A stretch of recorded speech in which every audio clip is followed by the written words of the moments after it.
Michael Farrar from DSPORT magazine, and thank you again for joining us. This will be our final simulcast this week for our DSPORT Live 2020. We've enjoyed bringing you guys a lot of what you should have and could have seen at the SEMA show this year if it would have happened, and that's what we're doing here today. And for our final segment here, we'd like to open it up for people out there with FA20 platforms. If you've got an FA20 platform in your FRS, BRZ, or GT86, I think that's the other name for them. If you've got one of those and want to know about getting some big performance out of them, actually building the engine and getting some additional performance, we'd like to share what we've done with our engine development on that specific platform. So before we start, is there any questions? And if not, I'm just going to go right into it. Okay, perfect. I'm going to go right into it. So at DSPORT, we took a look at the FA20 engine in the BRZ and FRS specifically, and tried to identify where the opportunities were. And with power handling on that application, the factory rod is definitely the weakest link. And you can see they used a process where they cracked the cap in order to kind of keep it from moving around in there. They use a bolt all the way through like that. Try to keep some weight out of it. They try to keep it as light as possible, but the problem is this cross-sectional area here. It's fine for supporting 200, 250 horsepower,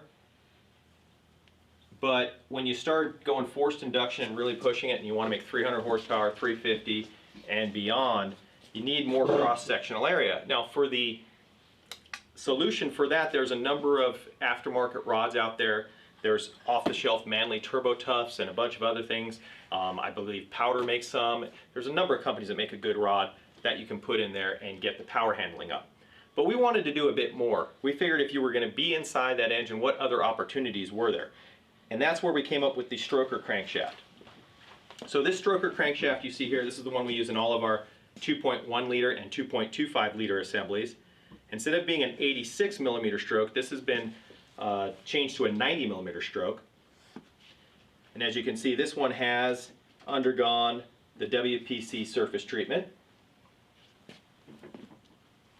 And that surface treatment actually micro hardens the surface and provides protection against stiction and other issues that you could have. So it reduces friction, improves its longevity, increases its strength. We also use the WPC treatment on the second piston ring.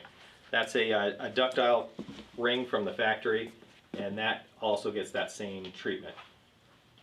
And as you may remember from one of the earlier broadcasts that we've done, piston rings are the #1 source of friction in the engine, so anything we can do there to reduce that improves the performance. And the reason why we don't do the top ring is that one has a special coating on it that we just don't want to mess with.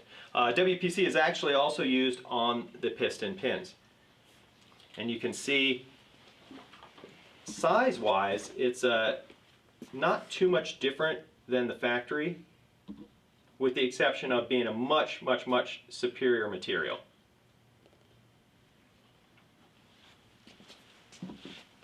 And now the key, and we can go over the math to this if you guys are interested, when you stroke an engine, all of a sudden we went from an 86 to a 90 millimeter stroke. Well, guess what? Your piston is going to be coming up 2 millimeters higher if you didn't change anything on it. It's going to be coming up 2 millimeters higher, and it's going to be going down 2 millimeters higher, lower, I'm sorry, if you added 4 millimeters of stroke. So when that happens, you actually have to change the location of where the pin would be. So this is the stock piston. We're going to actually be moving it up 2 millimeters when we do the pistons for our 2.1 liter stroker or a 2.25 liter stroker. So this is our 86 millimeter stroke, and this right here is our 90 millimeter stroke piston. And you know some of the things here, Molly was the ones that manufactured the pistons for us. We've got an anodized top ring groove, got phosphate coating over the whole thing, a graphel low friction anti-scruff surface there on the skirts. And you may notice as we go from each one of these pistons, I'm sorry, this was the, let me go back up, I messed up there. This is the stock, this is the 86 millimeter stroke piston. This is the 90. So you can see there visually, look at the where the ring package is for the oil control ring, and you can see how it moved up in the piston there. Okay, yes, we have a question. What components should be WPC? What components should be WPC? Well, if you're building engines on a regular basis, look for the components that are showing evidence of wear. You know, anything that's showing evidence of wear, any components that are getting very high amounts of metal-to-metal contact, these are ones that are make a lot of sense to actually address. You know, when you think about it, the crankshaft, when everything is working right, once there's oil in there and oil pressure and everything's happening properly, you're not actually making contact with the bearings or with the crankshaft. So there should be an oil film in there. So we do it more as a protective measure and just kind of, you know, a little bit of stress reduction in that surface there. But the piston pin, that's actually doing a lot more, having a lot more of an effect being in the piston pin. So pretty much on all the builds at Club DSPORT, we'll do piston pins, we'll do piston rings. Those are probably the two areas you're getting really big gains in the rotating assembly. And then as far as the top end of the engine, your camshafts, any type of camshaft followers that you have, those are also ones that are, you can see the best gains and the best improvements with WPC. So one of the things you may notice here too as you go through the pistons, so this one right here, as we'll show, so this one is I believe somewhere around 86 millimeters there. Yep, 86 millimeter. And then here we have a little bit bigger there. That's an 86.05. And then this is our 89 millimeter. So the difference in displacement, you'll get 2000.6 cc with the 86 millimeter stroke. With the 90 millimeter, you end up with 2093.6 cc. We call this our 2.1 liter. And then with the big bore sleeved engine with the stroker crank, you're going to get 2239 cc. We call it our 2.25. Now, I talked a little bit about the size of the connecting rod. Some of the other things that we did here with Manley in designing it. I wish I had the full-size one, but we actually 3D printed one. This is just a layer of it, but we 3D printed an entire rod, cut the caps, put it together, and actually used that to mock up to see how it would hit inside the engine if anything needed to be clearance with the stroker. And we got basically everything we needed to do there so we could write the CNC program to modify the block to accept the stroker. But it's a very, very, very nice connecting rod that they've done for us. 4340 steel, ARP 2000 bolts, bronze bushing, twin oil holes on the top there, and we finish them off by balancing them to a within 0.2 grams on the big end and small end, and we actually also do a ground finish on the big end there. So that's basically how we prep those.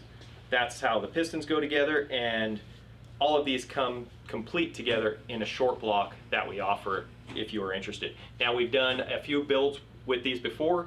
As you may remember in the magazine, we had a 2.25 liter build that we did with LA Sleeve. LA Sleeve is the provider for the sleeves that we use on that engine, and they wanted to do something a little bit different. So we had already done a 2.1 liter with a turbocharger, which we'll get into in a little bit, but they wanted to do something different, so we decided to kind of go out there and set a record for a supercharged FA20, and our goal was to make 500 horsepower, which still hasn't been duplicated to this day with a supercharged FA20 based engine. So we got the thing, we had to use pretty much every trick in the book. One of the challenges is nobody made a supercharger that's really optimized for that small of an engine. So we were dealing with compressor surge and other issues, but we finally got there, just made over 500 horsepower, and it was quite exciting to do that, but it was a challenge. Yes? Do you do builds for the general public? Do we do, well, we'd rather work with your tuning shop. The reason being is if you don't have a tuning shop in your area, yes, we will help you build your race engine, but we prefer to work with the person that's going to be doing the installation and the removal of your engine. To make sure that they're on the right level as far as knowing what they need to do for proper engine break-in, for tuning, and we haven't had a problem, with any engine in the last, 6 years or 7 years since we've been doing this. We've had 0 failures, and that's because we take the time to make sure the people that are handling the engine after it leaves here are going to do things right. So if there isn't another question, I'll get into the 2.1 liter in a little bit with that. So the 2.1 liter that we did, that was a turbocharged build that we did almost probably about 2 or 3 years ago. I don't know if it's up in there or not. But that one we made 564 horsepower at 6,500 RPM from the 2.1 liter. That had a full race turbo kit on it. I believe it was running the Ecutech on there, and that was on E85. And this car still out there going strong. And in fact, that's one of our editor's cars from back in the day, Aiden, and he says he's probably going to be coming down here in a week or two. Hopefully he'll bring that car and maybe we can do an update on it. Let's see. Any other questions out there? Yes? Do you guys have a FA20 DIT program? So the FI20 DIT program, all of the parts here also work on the DIT. We made the pistons and the rest of the rotating assembly improvements that we made, these will all work on the WRX platform, the DIT. I think, do we still have one of those blocks here? Yeah, but it's not, we haven't done any machines. Right, so we still have, we have one of the brand new blocks here for the DIT, the WRX. We just haven't had anyone call for it. We did do a set of WRX DIT cylinder heads where we went through the whole heads and had to do some extensive porting and stuff to make them flow even better than the FRS BRZ NA head. And that thing it's amazing, the improvements that they got in fuel economy alone. It's been insane. Really helps the engines breathe a lot. That's the biggest challenge with the WRX side, is the cylinder head is a lot different, and it is just not good at flowing really high numbers. So that's why you kind of, in the WRX, you get good mid-rate punch, and then it just kind of starts dying off. A lot of that's just choke in the cylinder head. All right. Well, if that's it for today, I'd like to thank everyone for joining us. And as I mentioned before, wait, before we go, do we still have that evapor rust? I want to see if we have this thing. I think we've been cleaning this thing a little bit. And if you joined us a little bit earlier, take a look and see how it's coming along here. We tried to follow the directions, but we were kind of impatient. So, but man, that stuff was just pulling off the paint like that. So we'll see if we how it's looking right now. All right. So, oh, it looks like, yep, just about everything is off of it.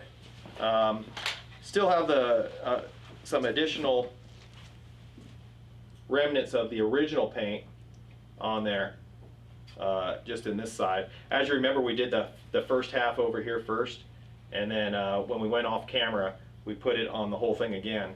So probably 2 applications are going to pull off just about anything that could possibly be on your valve cover. And we did have a question come in after we went off air. Does it work on powder coating? And the question is yes. If you have existing powder coating on your valve cover, you can use the Evaporust Safer product, the stripper, to pull that off also. So it'll work on paints and powder coat finishes. And once again, we'd like to thank you guys all for joining us. Please give us your feedback. Let us know what you like. Oh, one more question. Hyper-eutectic or forged pistons for an all-motor build? Hyper-eutectic or forged pistons for an all-motor build. You could go one way or the other. There's advantages with going, choosing one route over the other. There's drawbacks. essentially it all boils down to this. If you can get away with a 4032 alloy piston, it'll generally let you run a tighter clearance, and if you're not pushing it too hard, if you're not experiencing detonation or anything like that, it'll give you a very nice long life, and you'll have, you know, great performance from it. In fact, back in the days, all of the Japanese aftermarket companies only offered a 4032 piston, whether you were buying something from HKS, Trust, or Apex back in the days. Those were all 4032 alloy pistons. It really depends on the entire piston design. You know, the material is one portion of it, and if the same design is used with 4032 and 2618, you're going to get advantages in 2618 in its strength, the ability for it to handle abuse, but the 4032 is going to be able to be in the bore tighter. It has less expansion and stuff like that, so it kind of balances out. It really boils down to, you know, who the piston manufacturer is. It's good to talk to them and tell them what you're trying to do. Yes? Where do we buy the product at for the valve cover paint remover? Ah, that's a good question. We'll research this right now. I know there's a lot of links for the Evaporust product on Amazon, and you can get it direct from them. They also sell in a lot of the major retailers, but we'll check that for the safer product where you can get it. And here we go, right there. That's the regular Evaporust, but what about the safer, the paint stripper one? We'll look that up for you. But the other thing about that product, which we can't, you know, it's hard to show you on the air, is the smell. It doesn't smell like any type of paint stripper that you've probably used before if you've used one. It's a lot easier if you accidentally get some on your skin. It's non-caustic, it's non-acidic. It works pretty well. And somebody can grab the bottle of it again so people could see out there what it looks like. We'll show you what it looks like, in case you're just joining us on this and you're not exactly sure what we're talking about. Yes? Any suggestions for lubing a built engine that has been stored prior to starting? Okay, yes, I'll get to that in 1 second. Here you guys go, just so you can see Evaporust Safer. And we just got some great results, not even following the directions, actually not letting it sit on there as long as we were supposed to, but still had phenomenal results. Doing it the quick way we did it, it took about 2 applications to take all the paint off, 2 layers of paint. If you follow the directions, you probably take off 2 layers of paint in one go at it. And I'm sorry, what was the question before I answered that? The question was, any suggestion for lubing a built engine that had been in storage prior to starting? Okay, if you have an engine that was built and it's been sitting on an engine stand, probably a good thing to do is maybe put a few drops of oil in each of the cylinders and rotating it around a little bit, and just make sure everything feels good and you're not getting any weird binding or anything like that. It's probably the best thing you can do. And then, you know, just make sure if it's been sitting around, I mean, hopefully it's been sealed up, hasn't gotten dust or contaminants in it. If it's like that, you know, just follow our standard procedure. We have a great article on engine break-in, and I recommend you guys follow that if you want to get the most performance and life out of your engine. All right, and looking up here, if you go to the evapo-rust.com website and /buy, you can see where you can purchase it. There's lots of online retailers, Summit, Amazon, of course, all of these, and then there's some local places also you can click on and find out what's near you to purchase that. Do we have any other questions then? Well, perfect. Well, thank you guys again. Like I said, we'd love to get your feedback. Make sure you're following us on YouTube, Facebook, Instagram, all those platforms. Instagram people, if you're still following me, are you still there? All right, good. Here's what we're going to do for you guys. We're actually taking all of the production that we've done this week on YouTube and Facebook, and we told you it was multi-camera, and you're only kind of seeing this view up to this point. But we're going to have the full productions placed on there, so make sure you go to our Instagram account and check on the bio, and you can see all the old videos there. But we'll basically thumbnail them, make them really easy so you can understand, and then you can kind of see all the different angles and the splices that we go to when you're not seeing a video or somebody's online. Yes, go ahead. Any B series stuff new coming? You know, B series stuff is interesting. We did the B series build, gosh, quite a few years ago, and most of the parts for the B series, we used off-the-shelf parts that were modified and put together. Now, there hasn't been much call. You know, the majority, the majority of B series builders are on a budget that's just not in line with our pricing. You know, we take a lot more care and time and effort to build B series than most anybody. So our price is a lot higher, and there's definitely many places that can do it a lot cheaper than we do it. So we haven't had a customer base for the B series. Now that could all change. Dart is now going to be offering an updated version of the B series block. We wish we had one here to show you, but they've gone through the original design of the B series block, made a lot of the updates and changes that people wanted. We still have two of the old Dart B series here that we did used for a test a long time ago, and we're in talks with them, and hopefully we'll have a pretty cool editorial comparing the old Dart block to the new Dart block, as it's getting harder and harder to find decent quality B series parts that are out there. All right. Well, once again, thank you guys so much. We really appreciate it. And stay tuned. If you haven't already followed us and done all that good stuff, make sure you're also on our email list to get updates. We'll be giving some notices out there when we do our first shows, which will hopefully be in about 2 weeks. We'll start doing that. We don't know the frequency of them yet, but after this experience this week and learning what we